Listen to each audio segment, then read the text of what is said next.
আসসালামু আলাইকুম। গ্রামীণ দৃশ্য দেখতে খুবই ভালো লাগে। আংটিটা একা একা পড়ে আছে, আমাদের আংটিটা কিছুক্ষণের মধ্যে জামাইয়ের হয়ে যাবে। এদিকে মেয়েকে নাকি দিঘির পানিতে গোসল করাতে হবে, এই জন্য দিঘি থেকে সবাই মুরব্বীরা পানি আনতে গেছে, আমরা পিছনে পিছনে যাচ্ছি। বিশাল একটা জায়গা, আমাদের এত জায়গা কোথায়? সবাই শুধু বড় বড় ইমারত তৈরিতে ব্যস্ত, বাচ্চাদের কথা কেউ ভাবেই না। বিশাল বড় জায়গা, কোনো মানুষ নাই, কয়েকটা শুকনো শুকনো ছাগল ছাড়া আর কিছুই দেখলাম না। এখানে বাচ্চারা যদি খেলতে পারতো কত ভালো হতো।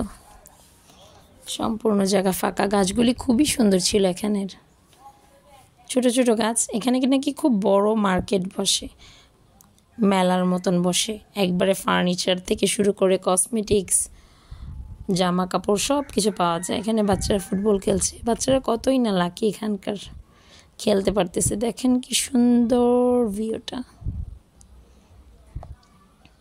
দেখলেই মন জুড়িয়ে যায়, মনে হয় যেন এখানেই থেকে যাই। বাট এখানে আর বাচ্চাদের জন্য ভালো প্রতিষ্ঠান কোথায় পাবো?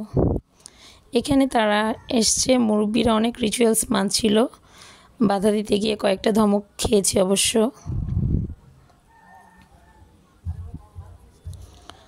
থাক, ব্যাপার না। ফুপু পানি খেলা নিয়ে বাচ্চা থেকে দৌড়ে চলে আসলো। বিড়ালটাও গলায় ঘন্টা বাজিয়ে তার পায়ে আলতা দিয়ে বিয়ের সাজে সেজেছে, বিয়ের আনন্দতে সেজেছে। খুবই কিউট ছিল বিড়ালটা।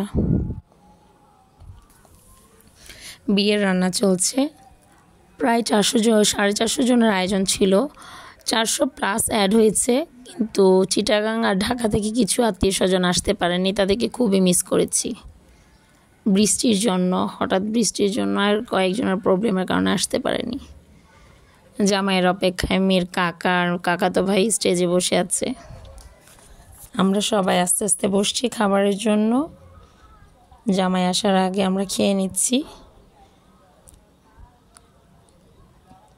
আমরা সবাই যারা যারা উপস্থিত ছিলাম কাছাকাছি সবাই বসে গেছি। এদিকে আদিব মাহিনকে নিয়ে বসছি। আদিব মাহিন নাকি শুধু এখানে আসার পরেই মাথাটা ঘুরছে। চতুর্দিকে ও কি দেখছে ওর মুখেই শুনুন। সিরিয়ালে সবাই নাকি সব মহিলা বলছিল, আর ওর মাথাটা নাকি এইভাবে ঘুরছিল। বিয়েটা আগে হয়ে গেছে, এই জন্য আমাদের জামাই রাজা খুবই খুশি। জামাই দ্রুত চলে আসছে, এসে অনেক আনন্দে হাসছে আর বসছে, সে তো পরিচিত। গেটে আর বড় পাতে বাচ্চাদেরকে ভালো অ্যামাউন্টের দিয়ে খুশি করেছে, এই জন্য জামাইকে তাড়াতাড়ি ছেড়ে দিয়েছে ওরা।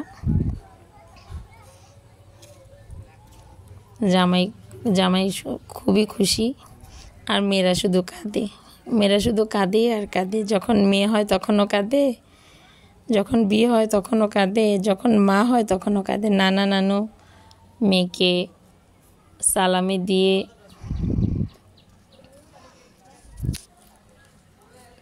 তারপরে মেয়ের বিদায়ের ঘন্টা বেজে গেল, চলে যেতে হয় এরকম করে সবাইকে।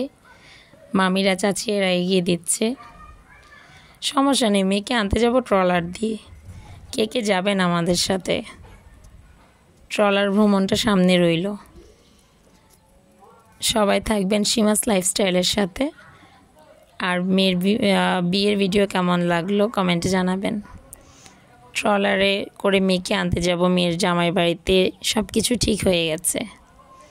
আমন্ত্রণ রইল মেয়েকে আনতে যাওয়ার ভিডিও দেখার জন্য।